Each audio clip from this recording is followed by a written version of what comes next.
ప్రతిపక్ష ఇండి కూటమిలో TVK party చేరబోతుంది అనే ప్రచారం ఇప్పుడు నడుస్తుంది. టీవీకే పార్టీ అధినేత తమిళనాడు ముఖ్యమంత్రి విజయ్ ఈరోజు సోనియా గాంధీ తోటి రాహుల్ గాంధీ తోటి సమావేశం కాబోతున్నాడట.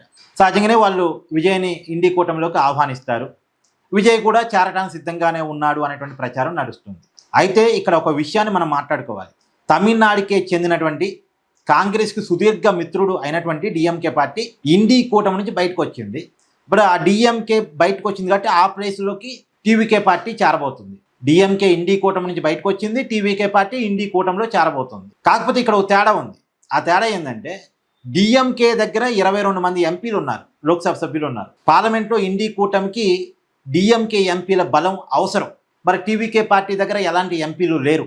ఇంతవరకు ఎప్పుడు కూడా టీవీకే పార్టీ పార్లమెంట్ ఎన్నికల్లో పోటీ చేయలే. మొన్న తమిళనాడులో జరిగిన అసెంబ్లీ ఎన్నికల్లో పోటీ చేయటమే టీవీకే పార్టీకి మొట్టమొదటి ఎలక్షన్స్. ఇంతవరకు పార్లమెంట్ ఎన్నికల్లో పోటీ చేయలే.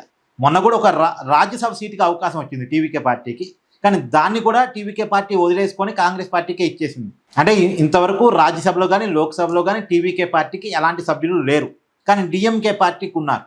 మరి డిఎంకేని వదిలేసుకొని టీవీకేని చేర్చుకోవటం కరెక్టేనా అంటే ఇక రాబోయే కాలంలో ప్రజలు చెప్పాలి దానికి. కానీ ఒకటి అంటే వచ్చే పార్లమెంట్ ఎన్నికల్లో తమిళనాడులో ఏం జరిగిందో తెలియదు, కానీ పోయినసారి జరిగిన పార్లమెంట్ ఎన్నికల్లో మాత్రం డిఎంకేతో కాంగ్రెస్ కలిసి ఉండటం వల్ల తమిళనాడులో ఈ ఇండి కూటమి క్లీన్ స్వీప్ చేసింది. మొత్తం ఎంపీలు ఇండి కూటమి గెలిచింది. డిఎంకే కూటమి అదే ఇండి కూటమి.